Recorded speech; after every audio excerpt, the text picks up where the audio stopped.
Hi mga concert, welcome po sa ating demo and unboxing video. Ako po si Kuya Billy at sa videong ito, ang ating ide-demo at i-unbox ay ang ating KCS222. Ayan, ito po ay micro component system. Ang ating KCS222 ay meron siyang Bluetooth syempre, auxiliary input, meron din siyang USB and SD slot, FM radio, at syempre meron siyang free corded microphone. Yan yung maganda dyan. Ang kanyang wattage ay 2,500 PMPO. Ayan. So bago tayo mag-unbox mga ka-concert, yung ating security feature. Ano nga ba ang security feature para iwas tayo doon sa mga fake na mabibili natin? Okay, lagi natin tandaan mga ka-concert, pag bibili kayo ng concert product, siguraduhin natin na eto sa gilid. Meron siyang serial number sa box at sa mismong unit dito sa loob. Yan, dapat parehas yung mga concert ha. So, yung Samuni Venture Corporation, ayan. Syempre yung ating QR code. Yan. Para saan yung QR code? Ito. Para kung may mga katanungan kayo, pwede diretso yan sa aming Facebook page. Pag in-scan nyo, diretso yan sa amin. Yan. Siyempre, dito sa loob, meron niyang warranty card. Okay, mag-unbox na tayo. Yan. Alam mo maganda rito mga ka-concert ha. Ang KCS222, pwede siyang gamitin sa TV. Mag-video okay. Pasok na pasok yan sa pamilya, magbabarkada, katrabaho, or kahit mga simpleng okasyon lang, mga birthday. Yan, pwedeng-pwede na to. Parang sound system nyo na rin siyang magagamit. Okay. So, ito yung ating warranty card. Nakalimutan ko sabihin kanina. Meron din siyang remote control. Okay? So, ayan. Remote. Yung warranty card, mga ka-concert, ito yung importante pag bibili kayo ng concert product. Kasi, andyan yung step-by-step paano siya i-register online. At syempre, dun sa likod niyan, mga ka-concert, makikita nyo yung mga listahan ng mga service center na pwede nyong puntahan just in case kakailanganin natin. Syempre, yung ating operation manual. Yan. Paano ba siyang gamitin? Ayan. Yung free na corded microphone. Puso natin muna ito. So, ayan. Mahaba naman yung wire. Yung microphone niya ay hindi yung mga basta-basta na yung mga fini-free dun sa iba na magagaan. Ito mga concert, mabigat din siya. Speaker wire. Kasama na rin siya ha. Speaker wire. Siguro mga ano to, mga 5 meters. Ito yung ating player. Wow. Ayan. Todo okay. Yan. Sobrang safe ng unit na to. Hindi siya nakakalog-kalog. Yung halimbawa, pag-transfer. Kasi kita nyo naman, may mga styro. Okay, yung kanyang speaker. Yan, tanggalin muna natin.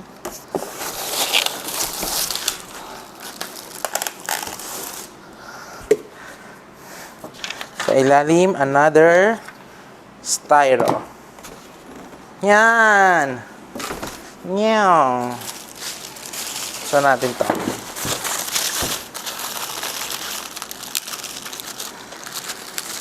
Pag pala mag-video okay kayo, pwede rin to, di ba?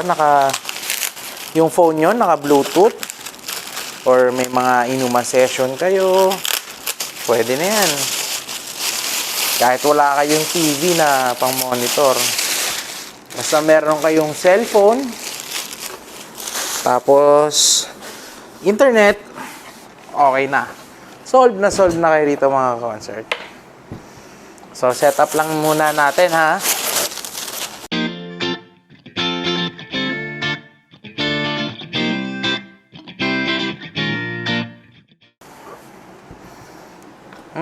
Parang baliktad.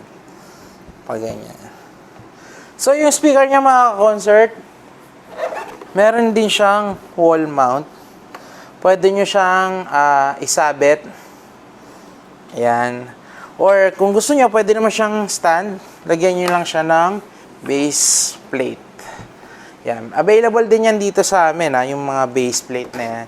Ayan, dito. Kaya yan may tournails. Sabi nga ni Kuya D, ay tournails. Bakit ko ito ginento? Patayo natin para yan. So, ating player sa gitna.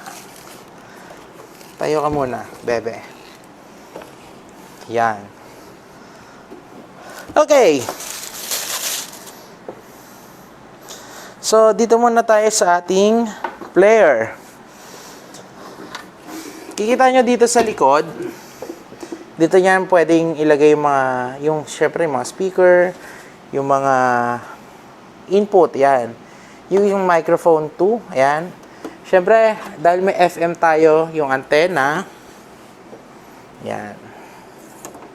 Ito yung sabi ko, serial number. Sa likod. Okay. So, sa harap naman, patong natin.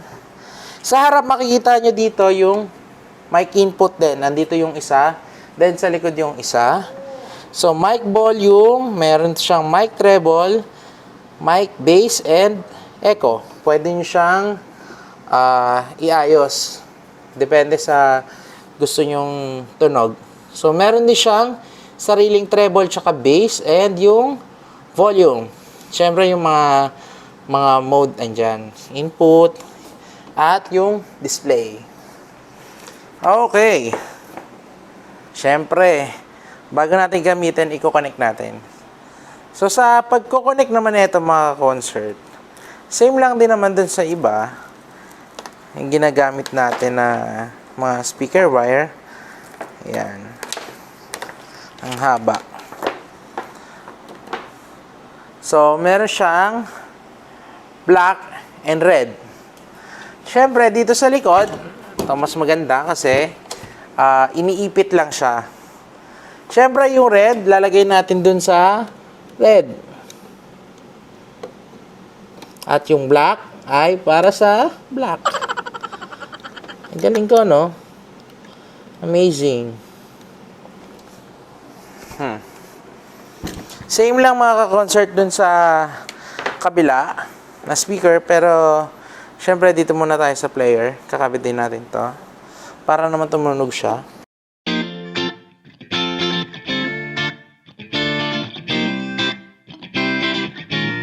Yan. Kabila naman.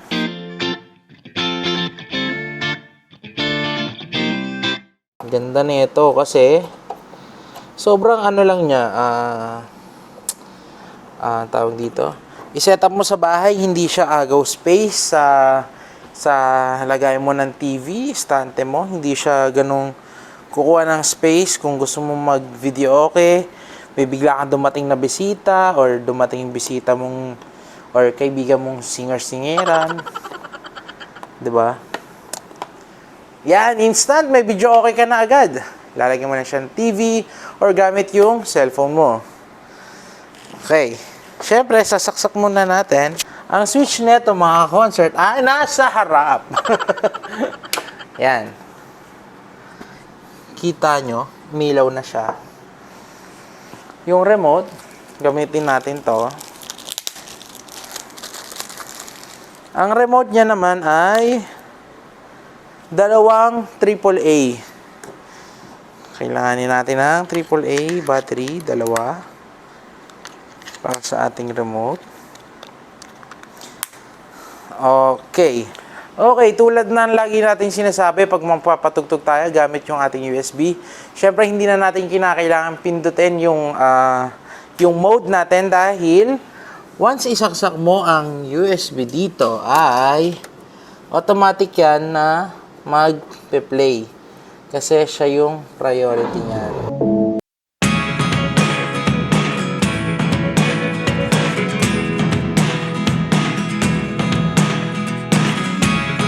Never really know what's going on.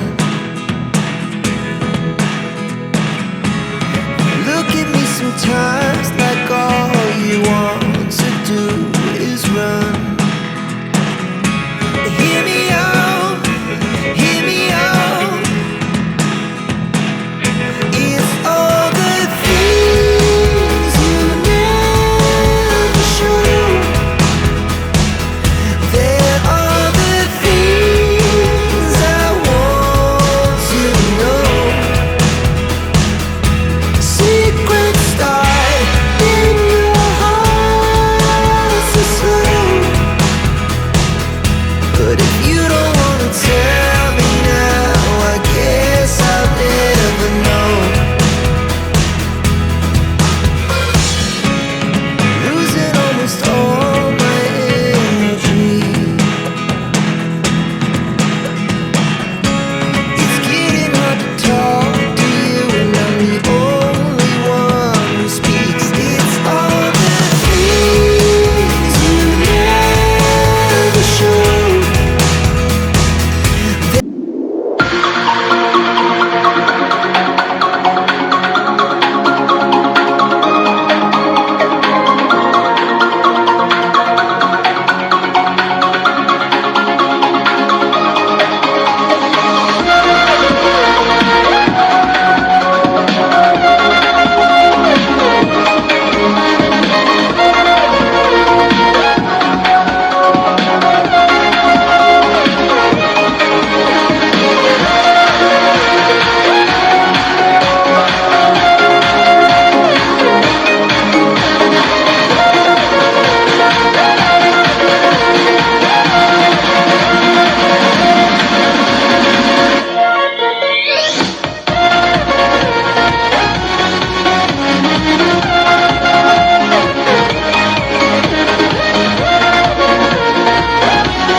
This is how we party.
This is how we party.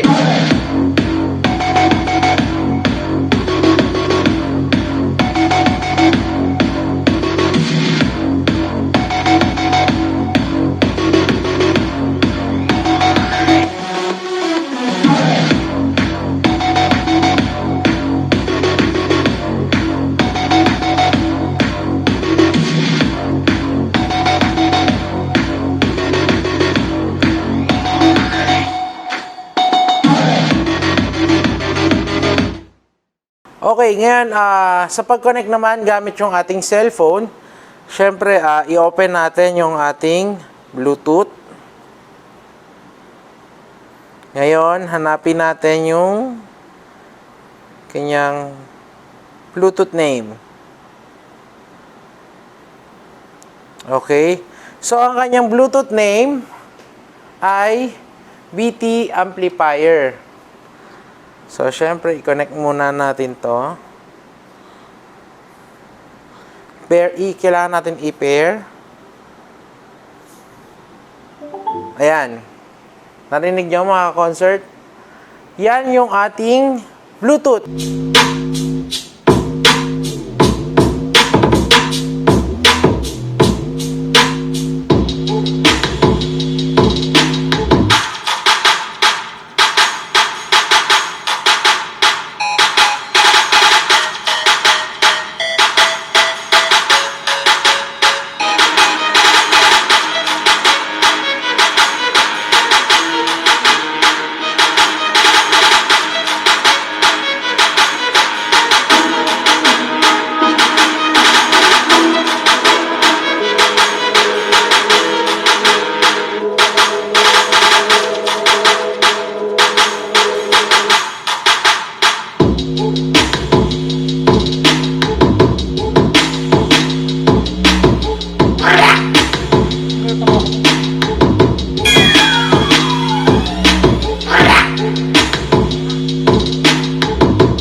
Baby, come into the light.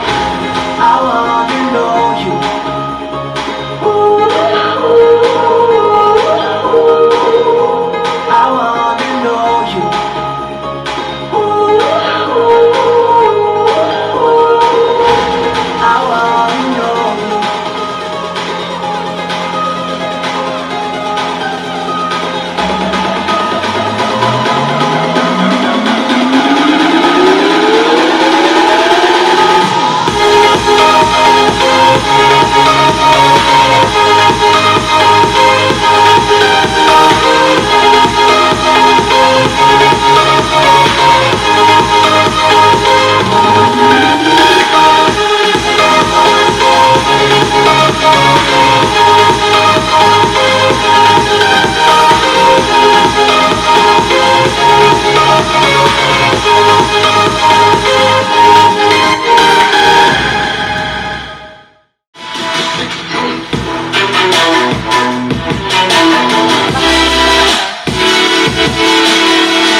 Drop it.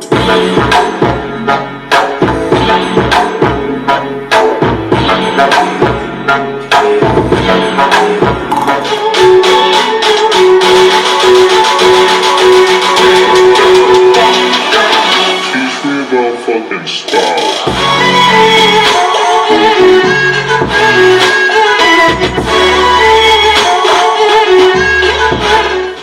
Okay, so tapos na tayo sa ating Bluetooth function. Ngayon naman, pumunta naman tayo sa FM. Paano ba natin gagamitin yung FM? Siyempre, dito sa ating remote, or dito, pwede rin naman sa ating player. Sa mode, hanapin natin yung ayan, FM. Gawin muna natin ito. Sa FM niya, mga ka-concert, para makapaghanap siya ng frequency or ng yung mga signal, gagawin natin ay ito, play pause button, hold lang natin to, ayan, at automatic mahanap na siya ng maganda signal. Syempre nga pala, syempre yung ating antena, para makahanap siya ng mas magandang frequency. Yan. Syempre, lalagay niyo yung ating player dun sa tingin nyo ay mas maganda yung, ano tawag dito? Yung mas open siya para makasagap siya ng mas magandang frequency para dun sa mga tunog ng ating mga radio station. So, ayan yung mga concert yung ating FM. Natapos na natin yung ating USB, yung SD, yung Bluetooth, at syempre yung FM. Sa auxiliary naman natin mga concert, gagamit lang tayo syempre ng auxiliary cable at pwede nyo na siyang i-connect dito sa likod para kung gusto siyang gamitin sa mga DVD player, mga MIDI player, pang mga video okay. Anyway, pwede rin naman siyang gamitin sa video okay. Gamit nga yung Bluetooth, halimbawa sa cellphone or Smart TV, pwede ito mga ka-concert. Disclaimer tayo mga ka-concert ha, ano man yung mga narinig nyo dito sa aming demo na ginamit naming mga music, ay depende po yan dun sa quality ng sounds or dun sa quality ng mismong mga devices na ginamit nyo. Para mas klaro, pwede kayong gumamit ng earphone. Yan, pwede kayong gumamit ng earphone or pwede kayong pumunta sa pinakamalapit na authorized dealer ni Concert. Pwede nyo ipa-demo siya ng actual sa mga promoter natin or dun sa mismong tindahan para mas marinig nyo ng actual yung tunog. Okay, recap tayo mga Concert. Ang ating dinemo at in-unbox ngayong araw ay ang ating KCS222. Ayan, ang ating micro component system. Meron niyang USB and SD slot. Siyempre, meron din siyang Bluetooth, FM radio, at auxiliary input. Meron siyang wireless. Meron siyang free na speaker wire, corded microphone. Ayan. Siyempre, ang presyo nito mga ka-concert ay 6,499 pesos. Ang wattage nito ay 2,500 PMPO. Ayan. Saan nga ba nabibili or saan siya pwedeng bilhin? Pwede kayong pumunta sa pinakamalapit na authorized seller or store sa inyo, or pwedeng available din siya sa mga online seller natin, makikita nyo sa screen. Siyempre sa ating online store, concert.com.ph. Ayan.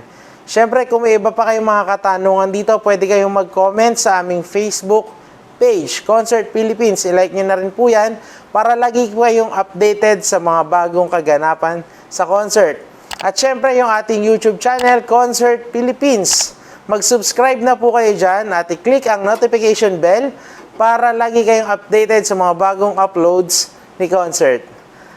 So ito naman yung mga listahan ng mga nanalo dun sa ating last video sa ating KS55A Plus. Sila yung mga first 5 na nag-comment na nanalo ng mug at papadala po natin yan sa kanila mismo sa kanilang bahay. Maraming salamat po sa lahat po ng mga nagko-comment sa aming YouTube channel. Thank you!